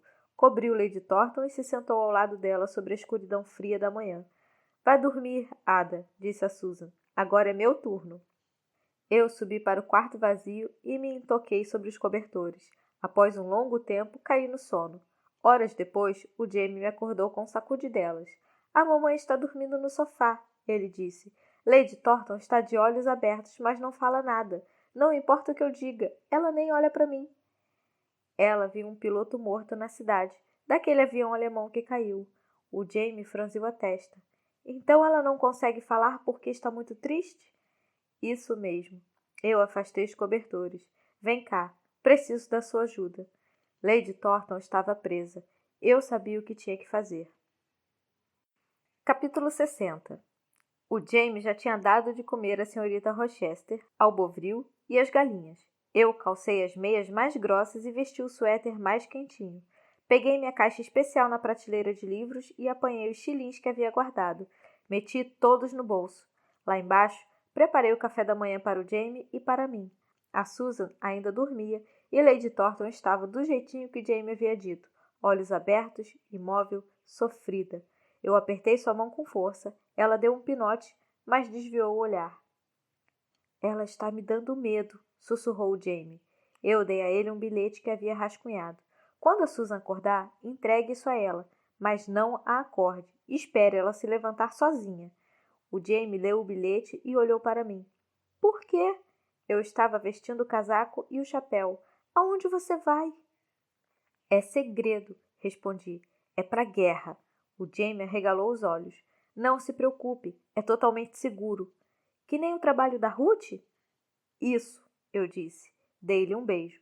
Faça as tarefas do celeiro para mim e ajude a Susan o máximo que puder. E não se preocupe, vou ficar fora uns dias, mas volto. Na cidade, os destroços do Mestre Smith, incendiado, ainda bloqueavam a rua principal. Passei bem longe. Não queria olhar lá para dentro. Eu tinha o endereço que copiei das cartas da Meg. Tinha o dinheiro da passagem. Temia que o chefe da estação, que me conhecia, fizesse perguntas, mas ele não fez. Eu nunca havia andado de trem sozinha, muito menos baldeado entre três. Não importava. Os vagões, como sempre, estavam apinhados de soldados que ficavam se desdobrando para me agradar. Sempre me arrumavam um assento. Alguns me davam xícaras de chá. Um enfiou um pedaço de chocolate na minha mão. Invencível Ada. Inspiração para um piloto morto. Recostei a cabeça no vidro frio da janela e não senti nada além de pesar. Não havia me sobrado coragem. Do lado de fora, os pastos deslizavam, vazios e cinzentos. Já era noite quando cheguei à escola da Meg. Os blackouts estavam erguidos, então ninguém me viu caminhando pela estradinha. Eu sabia que os internatos tinham regras e formalidades. Não conhecia nenhuma delas, nem me importava. A moça que abriu a porta, eu disse que precisava ver a diretora, e a diretora, eu disse que queria ver a Meg. Ao me ver, a Meg ficou branca feito papel, cambaleou. Por um instante, pensei que ela fosse desmaiar. Ela está bem, exclamei. Agarrei a Meg pelos ombros e a abracei. Ela arquejou e começou a soluçar. Ela não está. A minha mãe, você não teria vindo. Ela não. Ela precisa de você. Eu vim te levar para casa. Capítulo 61. Pelas regras da escola, a Meg não podia sair sem autorização. Eu não ligava. Sentia-me como a Susan devia ter se sentido ao decidir que eu seria operada, com ou sem permissão. Eu vim levar a Meg para casa, afirmei. Vocês precisam deixar. A diretora seguiu protestando. A Meg estava desolada. Eu devia ter preparado uma carta de mentira escrita por Lady Thornton. Tarde demais para isso. E se a senhora falar com a mãe da Meg ao telefone? Perguntei. Não tem telefone no chalé onde estamos morando, mas tem nos estábulos. A Meg arregalou os olhos. A diretora refletiu. Se eu falar com ela, em pessoa. Muito bem. A diretora me conduziu a um telefone e eu liguei para os estábulos dos Thornton. Havia aprendido a fazer ligações durante a estada da Susan no hospital. Grimes? Indaguei quando Fred atendeu. Aqui é a Ada Smith. Preciso que vá chamar Lady Susan. A diretora da escola da senhorita Margaret vai tornar a telefonar daqui a meia hora e Lady Susan precisa atender a chamada. Ada? Disse o Fred. A Meg chamava o Fred de Grimes. Crescera chamando-o assim, mas eu não. Desde o dia em que nos conhecemos, ele para mim era o Fred. Sim, respondi com firmeza. Estou na escola da senhorita Margaret. A diretora vai tornar a telefonar daqui a meia hora e precisa falar com Lady Susan. Você foi buscar a Meg? Perguntou o Fred. Sim. Ouvi uma gargalhada do outro lado da linha. Vou chamar a Lady Susan, então. Meia hora. O primeiro nome de Lady Thornton era Eleanor, mas ela nunca era chamada de Lady Eleanor. Lady Thornton, de alguma forma, tinha um significado diferente. Eu estava contando que a diretora da Meg não soubesse o primeiro nome de Lady Thornton. Ligue de volta daqui a meia hora, pedi a diretora ao desligar o telefone. A Margaret e eu vamos passar a noite aqui. Partimos amanhã de manhã. Vamos precisar de uma carona até a estação de trem para poder levar as bagagens dela. Tomei a mão da Meg. Venha, vamos começar a fazer as malas. A Meg só abriu a boca depois de subirmos 3 lances de escada. Ada, disse ela. Foi incrível. Não sei onde a gente estava com a cabeça, respondi. Eu já devia ter feito isso há muito tempo. Em que escola você estuda? Perguntou uma das outras garotas, enquanto a Meg juntava suas coisas. A minha mãe me dá aulas em casa. A garota soltou um suspiro. Que sorte! Já havia passado da hora da ceia, mas uma mulher corpulenta subiu para me oferecer algo para comer. A Meg desceu comigo de volta à sala da diretora, onde havia um prato com sanduíches. A própria diretora nos serviu xícaras de chá. Sua mãe lamentou ter que nos fazer passar pelo transtorno de telefonar, disse ela a Meg. Contou que anda por demais angustiada, por isso mandou a Ada. Pois é, respondi. Contei a ela sobre a observação de incêndios, o campanário, o avião, o piloto queimado lá dentro. Você deve ter ficado horrorizada, disse a diretora. Fiquei, mas isso não importou. Medo e ação eram coisas diferentes. No último trem, a Meg cochilou. Pela janela do trem, observei as colinas de Kent se elevando, depois descendo em direção ao mar, como quando eu as vira pela primeira vez, do jeito que sempre fora, com ou sem a guerra. A Susan me aguardava na estação. Deu-me um abraço forte e firme. Estava preocupada? Perguntei. Não, seu bilhete me mandava confiar em você. Então, eu confiei. Ela me olhou com indagação. Mas por que você não explicou? Fiquei com medo que você me impedisse, e eu sabia que tinha razão. A Meg precisa mais da mãe dela do que de segurança. E Lady Thornton também precisa da Meg. A Susan pareceu pensativa. Eu não teria te impedido. Na sala de estar, Lady Thornton se debruçou na Meg e chorou.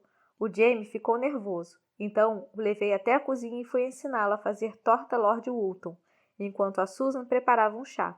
Deixei o Jamie decidir quantos nabos colocar. O Jamie amava nabos. Algumas coisas são tristes demais, eu disse a ele. Mas você tinha razão. A nossa caverna cabe todo mundo. Lady Thornton vai parar de chorar? Perguntou ele. Eu não sei. Ela sempre vai sentir tristeza pelo Jonathan. Esfreguei a cabeça dele. Tudo bem sentir tristeza. Minhas próprias emoções eram uma confusão só. Eu soube o que devia fazer, então fiz. Ajudei a cuidar de Lady Thornton como ela fizera por mim. Permaneci no campanário vendo bombas e até um avião desabarem do céu, bem diante de mim. Senti medo, mas não me desmantelei. Meu pé nunca seria perfeito, mas eu conseguia caminhar, escalar e correr. Meus sentimentos também nunca seriam perfeitos, mas estavam cicatrizados. Passei aquela noite acordada, deitada na cama, ouvindo a Meg roncar, e pensei em todas as lutas que havia travado, em tudo o que perdera e ganhara. Então me levantei, calcei os chinelos e saí pela porta. A Susan ainda estava acordada lendo na cama. Ao me ver entrar no quarto, ela sorriu. Ergueu a beirada da coberta e eu me esgueirei para o quentinho ao lado dela. A Susan não disse nada. Eu só respirei, e ela também. Capítulo 62.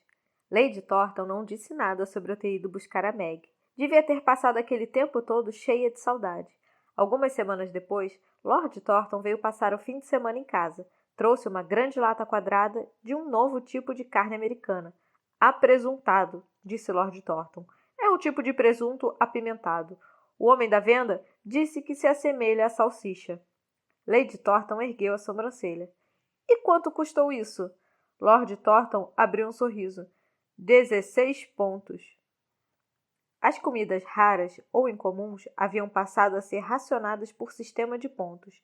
Cada cidadão tinha 16 pontos mensais para gastar como bem entendesse. Lady Thornton balançou a cabeça e cruzou olhares com a Susan. Lá vêm os carrês de cordeiro outra vez. Vocês compraram carrês de cordeiro? Perguntou Lord Thornton com curiosidade. Não, não compramos. Essas crianças precisam comer carne com mais frequência. Ela abriu a lata de apresuntado, fatiou e fritou a carne para a nossa janta. Ficou uma delícia. Andamos aprendendo mais sobre o Hitler, disse Lord Thornton durante o jantar. Sobre o que ele está fazendo nessa guerra. Nós todos o encaramos. Quer dizer, além de lutar contra o mundo? Perguntou a Susan de sobrancelhas erguidas. Lord Thornton assentiu. Não é exatamente algo de amplo conhecimento. Não é segredo de Estado, claro, mas também não vai ser noticiado por agora. Ele fez uma pausa. Não creio que seja bom compartilhar os detalhes, mas posso dizer que estamos descobrindo coisas sobre o Hitler e o que ele está fazendo na Europa, com civis capturados e mesmo com seus compatriotas, que tornam essa guerra extremamente necessária. Mais que necessária. Justa. Quer dizer, tipo a família da Ruth? Indaguei. Isso, respondeu Lord Thornton. Ele fez outra pausa. Nunca vou dizer que a morte do Jonathan valeu a pena. Não posso dizer isso, mas tenho certeza de que o Jonathan morreu lutando pelo lado dos justos. Posso afirmar que ninguém do nosso lado terá morrido em vão. Ele deu uma batidinha na mão da Meg. Isso me conforta, concluiu. Lady Thornton respirou fundo. Talvez. A mim não, soltou a Meg. Ainda não, disse Lord Thornton. Um dia, quem sabe. Naquela noite, a Meg me pediu que contasse sobre a minha mãe. Tudo, tudinho. Detalhes que eu nunca havia dito a ninguém, nem mesmo a Susan. Revelei as poucas e fracas lembranças que eu tinha do meu pai. Contei sobre os primeiros anos do Jamie e sobre como me senti ameaçada pela entrada dele na escola. Contei como aprendi a andar sozinha, com meu tornozelo torto e destroçado, sujando de sangue o chão do nosso apartamento de um cômodo só e limpando tudo com um pedaço de pano. Eu vou ser como você, disse a Meg. Vou te deixar me ensinar a ser corajosa. Eu soltei uma fungada. Ah, quem é a corajosa? Lembra daquele dia em que você caiu do Oban e ele pulou para o pasto da Susan? Você teve a coragem de cavalgar com ele pela estrada, mesmo odiando ele. Nós duas rimos com a lembrança. Você xingou feito um marujo, eu disse. Na escuridão, eu quase a ouvi escancarar um sorriso. Às vezes eu ainda xingo. Então, bem baixinho, desafiou um rosário de palavrões. Ela sabia um montão. Você sobreviveria numa travessa de Londres, comentei. Nós duas sobreviveríamos. Estamos sobrevivendo agora. Depois de uma longa pausa, tornei a rir. Estamos fazendo mais do que isso, concluí. Acho que vencemos. Capítulo 63. 22 de maio de 1943, mais de um ano depois. O Jamie meteu a cabeça pela porta da cozinha. Tudo pronto? Perguntou. Enfiei o último sanduíche numa cesta, acrescentei a garrafa térmica com chá. Tudo pronto. Na sala de estar, a Susan colocava o chapéu. Não estou muito certa disso, murmurou ela. Essa viagem é realmente necessária? Eu ri. Havíamos comemorado o 9º aniversário do Jamie no zoológico de Londres. Todos nós, inclusive Lady Thornton e Meg. Aquela viagem provavelmente não havia sido realmente necessária, mas fora incrível. O Jamie amou os animais do jeitinho que eu imaginei que amaria. 6 meses haviam se passado. Eu completara 14 anos na semana anterior. O Jamie e a Meg tinham decorado a mesa com flores, como de costume, e eu comi um pedaço de bacon e um ovo de café da manhã, mas não ganhei presente, pois havia dito a Susan que sabia exatamente o que queria. O dia havia chegado e eu estava no controle. Sim, mamãe, respondi. Essa viagem é necessária. Havíamos esperado um sábado, para que não faltássemos à escola. As crianças tinham começado a retornar ao vilarejo no ano anterior. A escola havia sido reaberta no outono e a Susan lecionava lá em meio período. Também estava auxiliando um rapaz que faria as provas de admissão na universidade, mas ele estava hospedado com o pároco, o que era bom, pois significava que ainda tínhamos um quarto extra para quando a Ruth conseguia dispensa. Ainda estávamos em guerra contra a Alemanha. Ainda cumpríamos a escala de observação de incêndios no campanário. O racionamento estava mais apertado que nunca. Um acampamento de soldados americanos havia sido erguido numa estrada mais adiante, próximo à nossa antiga casa bombardeada. O Jamie e os amigos da escola gostavam de ir visitá-los. Conseguiam imitar o sotaque deles direitinho. Eu, enfim, recebi 2 cartas do Stephen. Eram curtas, mas pelo menos eu soube que ele e o pai ainda estavam vivos. Na estação de trem, o Jamie levou a Susan para longe, enquanto eu comprava os bilhetes. Não queríamos que ela soubesse aonde estávamos indo.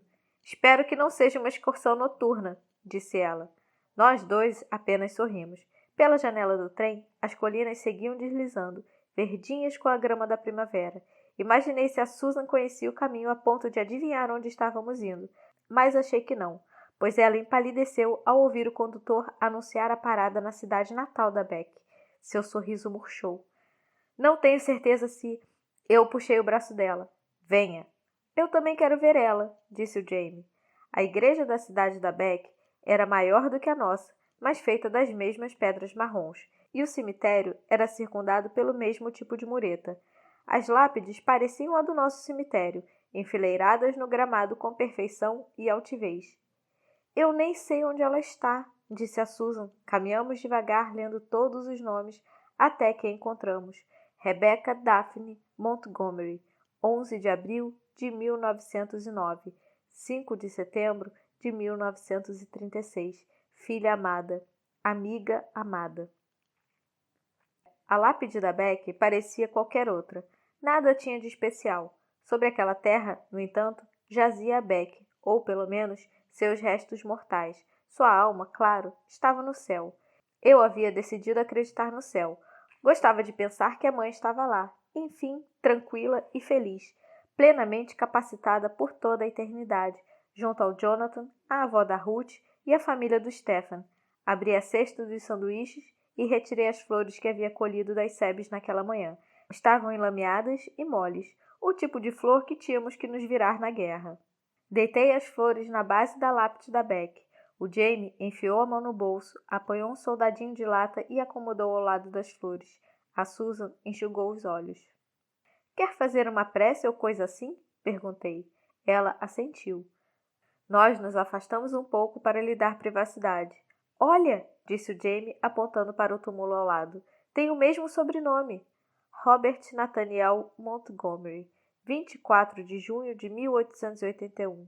13 de janeiro de 1940. Ah, disse a Susan aproximando-se. Esse é o pai da Beck. Eu não sabia. Ele morreu na guerra, concluí. Duvido que tenha tido a ver com a guerra. Ele era o tipo de homem colérico. Eu estava prestes a perguntar o que significava colérico quando uma voz incrédula surgiu atrás de nós. Susan?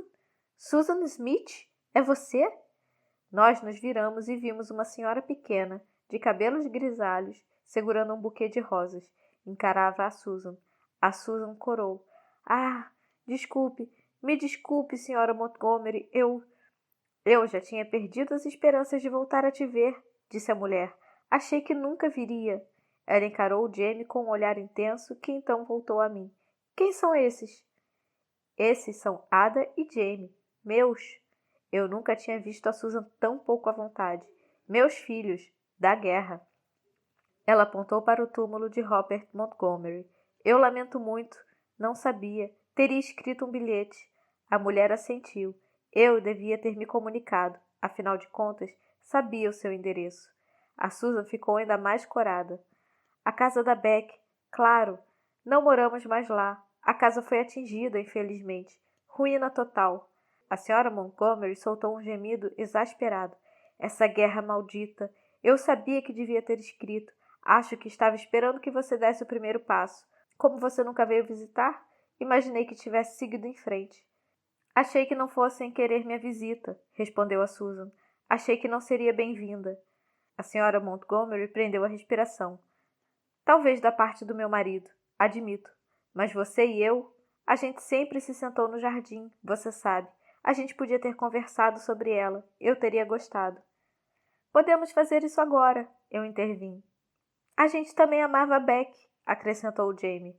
Um sorrisinho começou a se formar no rosto enrugado da mulher. Amavam? Sim, respondi. A gente pode se sentar no nosso jardim e conversar sobre isso. Podemos, disse ela. Podemos. A mulher deu meia volta e começou a se afastar. Fomos atrás. Acabei de comprar chá, disse ela. Tenho 1 ou 2 colheres de açúcar e uns biscoitinhos que ando guardando. E geleia. Ainda tenho meio pote de geleia. Vamos fazer um chá e sentar no jardim. Ela estendeu a mão ao Jamie. Como vocês sabem da Beck? Não podem tê-la conhecido, ou eu já teria ouvido falar de vocês. A Susan conta histórias, respondeu Jamie. Ah, é? Eu posso contar outras mais. Eu deslizei um passo para trás e agarrei o cotovelo da Susan. Está vendo? À nossa frente, o Jamie perguntou. A senhora tem outros filhos? Não, disse a senhora Montgomery. Não, ela era tudo o que eu tinha. Estou vendo, a Susan me respondeu. Não consigo acreditar, mas estou vendo. Agora o Jamie falava de si. Um gato chamado Bovril e uma porca chamada Senhorita Rochester, e umas galinhas, a Petúnia e a Violeta. E o Peter, que é o galo. E a Ada, ela tem um pônei chamado Manteiga. A senhora Montgomery se virou para trás. Você ainda tem um Manteiga? Tenho, respondeu a Susan. Vendi os caçadores, mas não consegui me separar do Manteiga. Ah, o Manteiga! A senhora Montgomery se iluminou. Como eu amava o Manteiga! A gente criou ele desde potrinho, sabia? Eu não sabia disso. Houve uma época em que eu tinha tantos pôneis. Posso contar histórias sobre o Manteiga. A senhora pode ir visitar ele, exclamei. Pode cavalgar. Ah, minha querida, Ada, certo? Faz anos que eu não cavalgo. O Manteiga cuida da senhora, ele cuidou de mim. Isso ele faria, concordou ela, mas... Por favor, venha, pediu a Susan. Temos bastante espaço. A mãe da Beck parou de caminhar. Observou a Susan comigo e com Jamie. Eu vou, disse ela baixinho. Eu vou. Vai ser bom estar em família outra vez. É possível saber um monte de coisas e um dia, enfim, acreditar em todas elas. Nota da autora. Em nenhum momento do livro fica claro, mas Lord Thornton, o pai da Ruth e a própria Ruth estão entre os famosos decodificadores de Bletchley Park, que decifraram códigos de espionagem nazistas, incluindo o indecifrável Enigma. Seu trabalho permaneceu em segredo durante anos após a guerra, mas hoje em dia é amplamente conhecido, além de fascinante. É possível saber mais em bletchley-park.org.uk. Ao final da história, Lord Thornton afirma ter informações que justifiquem por completo a necessidade da guerra e a contenção de Hitler.